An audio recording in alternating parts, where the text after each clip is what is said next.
What's up, everybody? So today we got another great video for you guys. Another Resto Druid, aggressive Resto Druid video guide, so to say, for you. But this one's gonna be a little different. This one's not gonna be convoked for once. I know everyone's like, Merc, you just press one button. It's not that impressive. Shut up. I'm gonna win as Necro too, okay? This is actually a really fun build. I actually was really enjoying it. Played it a lot yesterday, and I want to share with you guys exactly what I was doing. So I'll break down the gear, the sockets, the gems, enchants, the stats, the talents, and then I'm also gonna give you a video clip of a game that I played to show you guys and kind of break it down what I'm actually doing to do the damage that I'm doing. All right, and if you guys do enjoy the video, make sure you guys like, subscribe, leave a comment if you got a question. I'll be happy to answer it.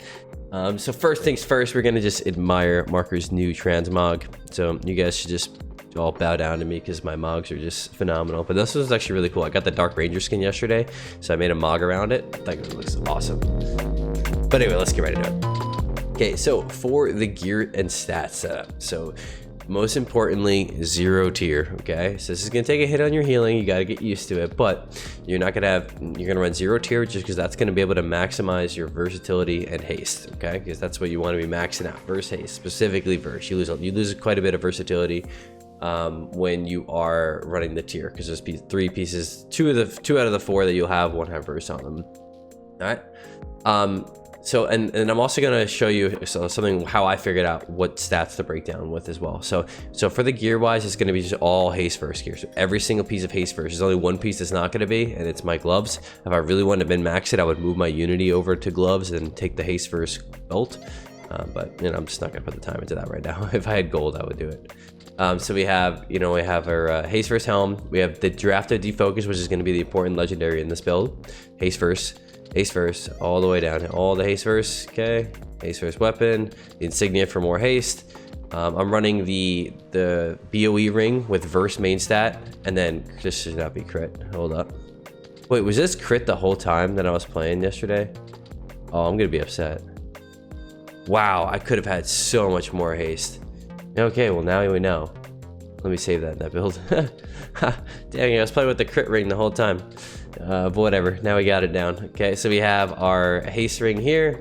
We have verse haste ring here. More haste verse going all the way around. Okay, and then we have the crit, like I said. Unity's on the belt here. So just so you guys know where I was going for, trying to find a balance between versatility and haste. This is what I do to min-max it, and this is what I used to do all the time in BFA, and I love kind of doing this little stuff. What you can actually do to figure out what the best balance of haste and verse that you could possibly have is messing around with the gems, right? So it's like, what do I socket in enchant? Do I want to go verse or want to go haste? There is a tipping point where too much of one will kind of lower your damage versus the other one. And the way I figure this out is I look at like Rake, for example. So if you look at the dot damage on it, it's 10.6k, right? So I have some extra gems here to show you to break this down for you. So I'm at 30% haste verse and 38 verse. My guess is my haste could probably go, if I put switch a little bit of the haste into the verse, I'm gonna do a little more damage. So I'm gonna show you this. So at 10.6 here, we're gonna swap this gem from haste to verse. Let's see what happens. 10.619, so we went up. So what I would do is I would keep doing this until I see it kind of turn the other way. So I have one more gem here, so we're at 10.619, and this is not like, this is negligible changes, but again we're at 10.636. okay, so it keeps going up. So you could kind of min max it depending on your gear, what you want to do with it.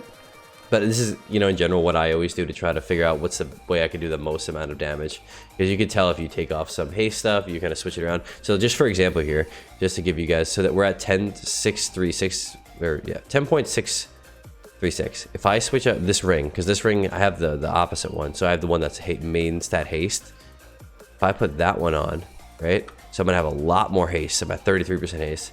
We went down. So I gained a lot of haste, but lost verse, and now it went down kind of a lot, almost 100.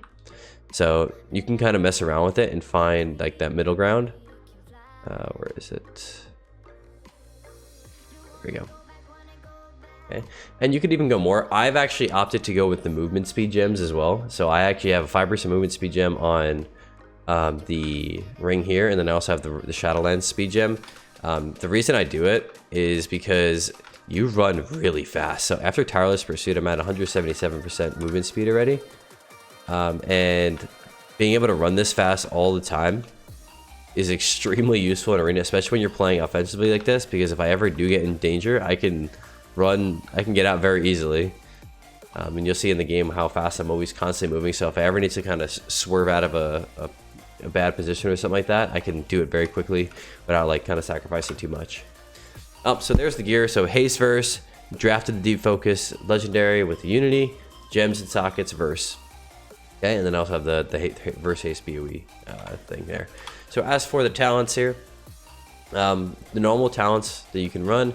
The only thing I do, it depends on what the situation is, whether I run Bash or Heart of the Wild. If I'm playing with a class that doesn't have stuns, that needs stuns, maybe like an Affliction Warlock or a Mage or a Hunter. Well, Hunter has stuns, but Hunters use stuns for like setting up stuff. Oh, excuse me.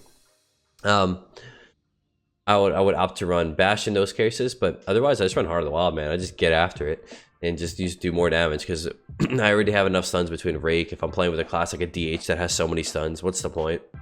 Might as well just get a little extra damage. So Heart of the Wild is important in this.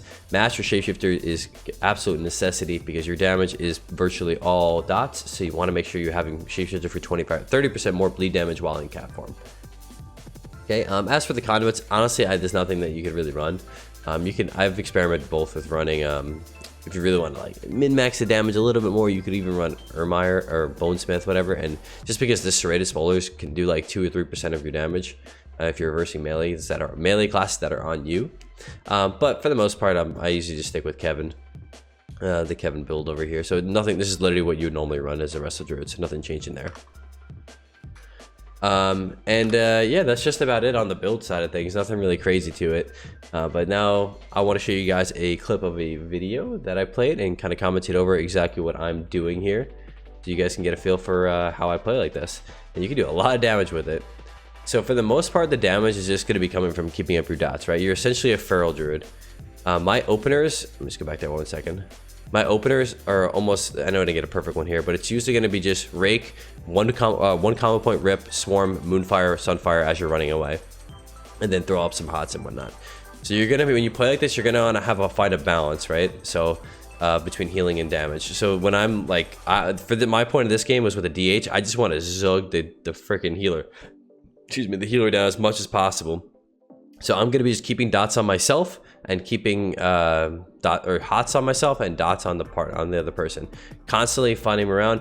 I don't really worry about high combo point rips because I want to make sure I have my rip up for Adaptive Swarm, right? So like right there, I had Adaptive Swarm, so I just throw 1 combo point. If I have the time, I'll throw in it. But typically when I have high combo points, I'm going to use a maim instead of like a rip. But in some cases I will use a rip. In this case, we were going to be pumping. If you just keep an eye on this damage meter, man, this is an actual Necro Feral, and this is me, and I'm just getting after it on this guy. And whether I always know that I have a background, like I have something like Trank, for example, as a fallback, as an immunity if I do get in trouble. So I'm not really concerned about my safety at all. If I have Trinket Trank, I'm literally just chilling. Now, so we're just gonna literally do my very best to just stay on top of the guy, Rake, Rip, Moonfire, Sunfire, keep him up all the time. And remember, you do have defocus, so you don't want to be multi-dotting when if it's possible. If you're like, one target gets away and you want to dot the other one, you can. But for the most part, I am just literally just non-stop on top of this guy, keeping up those 3 dots. And we set Moonfire falls off, put it back up, go back in cat form, get the swarm going. I already Heart of the Wild, did I? Okay. And then whenever I get in trouble, like I said, use my speed to get away. I can constantly hug pillars, tireless pursuit until I can find a gap, get a regrowth, top myself back up.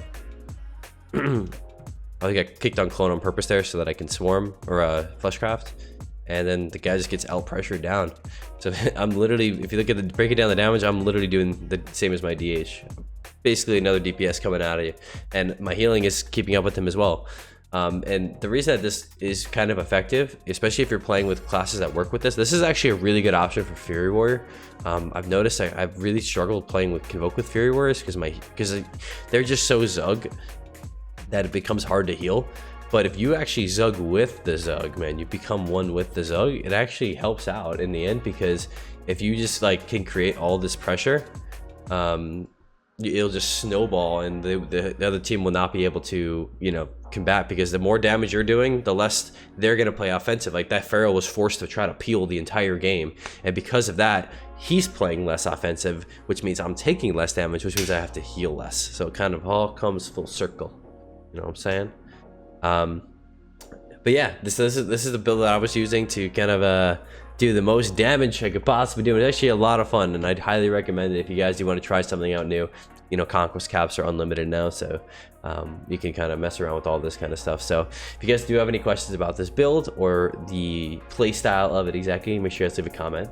And thank you so much for watching. Hope we see you guys in the next one. Peace out.